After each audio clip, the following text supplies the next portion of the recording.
Aqui, além do Túlio Nassa, com o Adriano Cerqueira, que é cientista político e professor do IBMEC de Belo Horizonte. Já vamos trazer os dois aqui para a nossa tela, então, para a gente fazer um bate-papo envolvendo já esse pronunciamento e aproveitando para falar do julgamento. São várias coisas, né?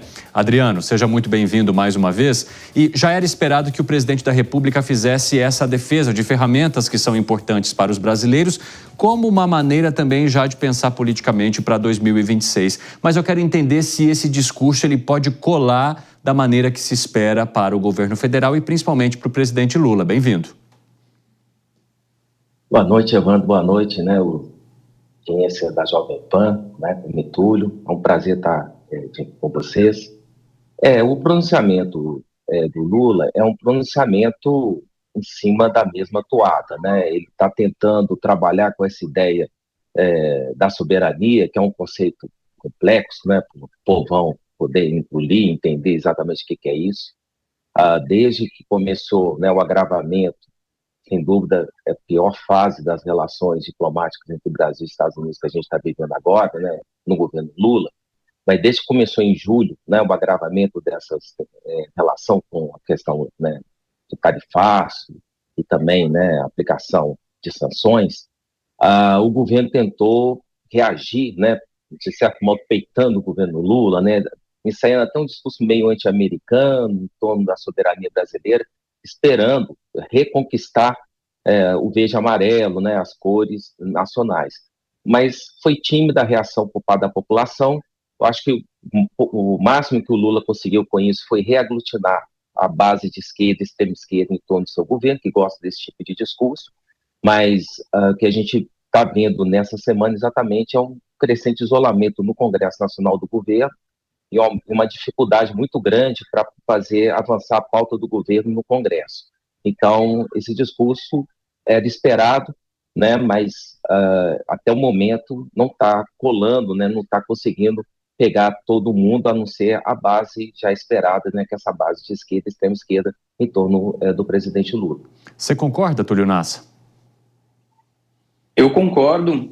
Acredito que o discurso do presidente Lula é um discurso previsível, é um discurso que vai na linha da soberania, mas é uma soberania teoricamente falsa, porque não é a soberania de defender as instituições brasileiras, é uma soberania no sentido de não usar o pragmatismo para negociar com os Estados Unidos. Deixando de lado o fato que o Supremo Tribunal Federal tem realmente que julgar com autonomia Jair Bolsonaro, independente de pressões, de acordo com a lei brasileira, nós temos uma outra questão que envolve a soberania, que é a questão das relações internacionais. Nesse campo, o Brasil deveria ser muito mais pragmático, né? Como o presidente Lula diz, de que lado estaremos na história? Ora, na história nós temos que estar do lado da boa diplomacia. Hoje parece que nós estamos procurando, com essa briga com os Estados Unidos, cada vez mais aumentar a dependência da China, né? Em verdade, é falsa a ideia de que nós estamos buscando novos mercados, porque cada vez mais concentram as nossas exportações com a China. E também na Aliança Democrática, em relação ao mundo, é complicada essa união com países como Rússia, como Vietnã, né, o vice-presidente participar ali da posse de integrantes do Hamas. Então é preciso entender qual soberania que o presidente Lula fala, né? Se ele realmente for para o campo da diplomacia, aquele que ele escala o presidente Alckmin, né, o vice-presidente Alckmin, como veio aqui no túnel Santos-Guarujá, como quer negociar com os Estados Unidos, aí me parece que seria a soberania racional, aquela soberania que hoje a comunidade internacional sabe que é relativa, porque no mundo globalizado, a soberania de um país termina quando começa do outro. Não adianta bater no peito e dizer eu sou soberano e brigo com todo mundo, porque as relações comerciais desmontam essa falácia. Então é preciso que o presidente Lula, para além do discurso, que foi um discurso realmente que colou para ele, que deu uma certa popularidade nesse enfrentamento com Donald Trump, ele precisa, para além disso, cuidar da economia do país, cuidar internamente das questões locais, e ele terá, para isso, uma dificuldade muito grande que se chama Congresso Nacional, porque o Centrão me parece que vai realmente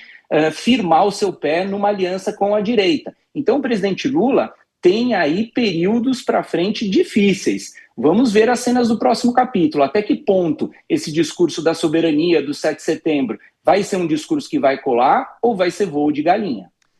Cerqueira, agora eu quero falar um pouquinho sobre esse julgamento da próxima semana, que deve se intensificar com os votos dos ministros do Supremo Tribunal Federal. Como é que você avalia esse momento para as próximas movimentações políticas também? Porque se, por um lado, o julgamento vai emperrando a discussão de algumas pautas que são importantes para o governo e que têm mais a ver com o nosso dia a dia comum, por outro lado, ela traz novas pautas que têm um peso grande para a oposição e que pode, inclusive, alterar o futuro político de muita gente. Como é que você está analisando tudo isso? O julgamento é bastante complexo, porque ele, com certeza, ele assumiu uma tonalidade política, queira ou não, né, os defensores do processo, em termos jurídicos, o fato é que não foi uma justiça comum, né, que tomou o processo, foram ministros que têm uma indicação política, né, o presidente da República que indica ministro do STF, é o Congresso Nacional, através do Senado, que confirma ou não. Então, a origem dos ministros do STF é uma origem para tomar posse, uma origem política. Então, geralmente, há muito viés político no comportamento de ministros de uma Suprema Corte. E não é só no Brasil, é o mundo, porque a natureza do cargo é essa. E o STF quis abraçar esse julgamento e de uma forma, meu ver, acelerada, né, ele acabou dando também uma interferência na agenda política. A gente está vendo essa forte aproximação agora do Centrão em torno dele próprio e apontando para a centro-direita e a direita, né, principalmente o PL. E isso está acontecendo durante esse julgamento. Então, assim, o acirramento do julgamento, né, que vai se intensificar nos próximos dias, está coincidindo com essa maior aproximação do Centrão junto com o PL, que é o partido que deve abrigar uma candidatura presidencial, ou então vai estar apoiando fortemente a candidatura. E, nesse sentido, para o governo foi ruim esse momento do julgamento. Só está servindo para afastar o Bolsonaro, provavelmente, da disputa.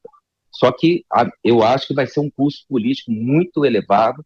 A pauta da anistia se intensificou na semana que está acabando agora e está unificando, como já falei, a direita, o centro e a centro-direita em torno da defesa da própria anistia. Eu acho, é assim que eu estou vendo os próximos movimentos. Não sei propriamente o que vai acontecer, tudo indica que deve haver uma condenação, só que a gente não sabe exatamente como que vai ser o andamento do processo, porque vai ter ainda, né, essa manifestação dos ministros, né, da primeira turma. Adriano Cerqueira, obrigado por conversar conosco nessa noite, viu? As portas estão sempre abertas por aqui. Obrigado. Túlio Nassa, obrigado também pela tua companhia de sempre, meu amigo. Até mais. Só mandou aqui, ó.